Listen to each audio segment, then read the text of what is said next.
lingala. Babenga yango pont kaka. Pont wana eza na français. Siko tona poto toyeba na lingala babenga yango.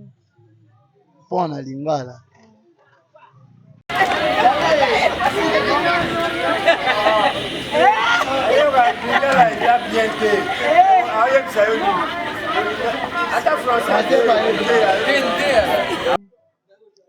Pont na lingala.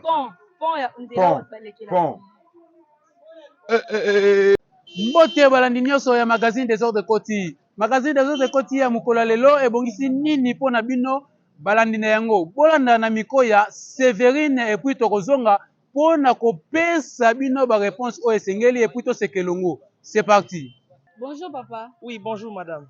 Oza bien papa. Oza très bien et bon yo. Oza pe bien. Batu ya émission des ordres Koti baza na posa bayeba almet na lingala babenga yango. Almet na lingala et peliselo. Lovone. Bonjour. Bonjour. Oza bien. Naza bien vraiment. Ok, tonton, tosepeli koyamba yo na émission na biso des ordres Koti. Mutono na biso ezali yebisa biso almet na lingala babenga yango. Almeti na lingala. Almeti na babenga ka alimeti. Almet Babenga ka alimeti. Oyo eza dérange. Babenga ka alimeti. Bonjour. Oza bien papa. Très bien. Tosepeli koyamba yo na émission na biso des ordres Ekoti.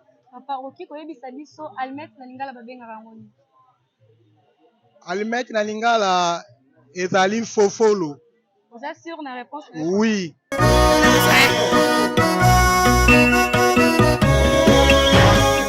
Bonjour papa. Bote. Oza bien? Hein? Oui.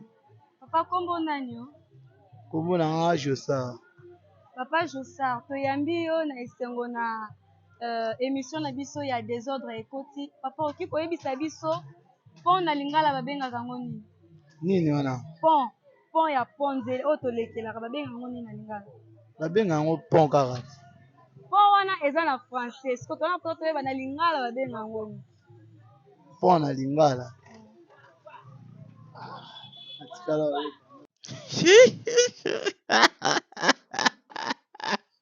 Lovone. Bonjour papa. Bonjour.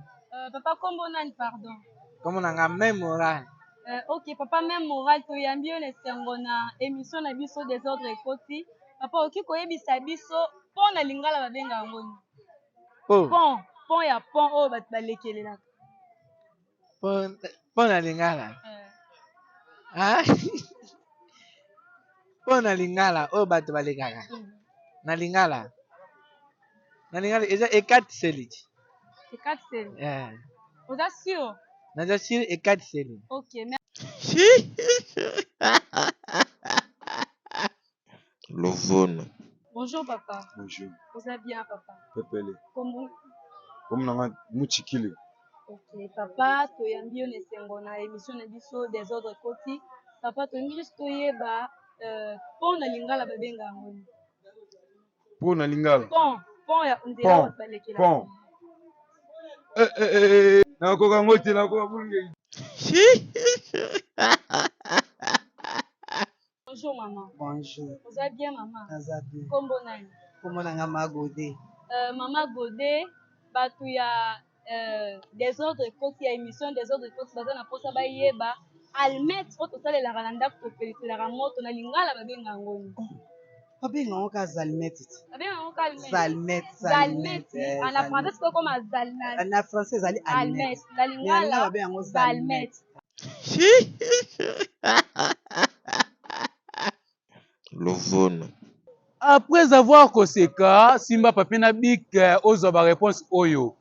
Tala ndenge des ordres de Koti ekoteli bango tina mitu na miko ya Sévine. Yoka. Zwa bik pe na papier o note réponse oyo. Almet na lingala ezalaka fofolo. E bongo po na lingala elakisi gba kaka ndenge bobengaka gba dolite yango pe babengaka gba. Voilà. Tokomi na suka ya magazine à des heures de Koti, tika topesa merci na celui qu'on appelle le petit 4K, bébé sublime Kunzonza, sans oublier à celui qu'on appelle le caméraman social d'image, Cardi Kunzonza, et au professeur Nemi Mabunda. Merci infiniment à la grande famille d'Ibata et à Sévine. Botika la malamu, tokutani bongo, mukolo ezali koya, et puis, naba question ya sika.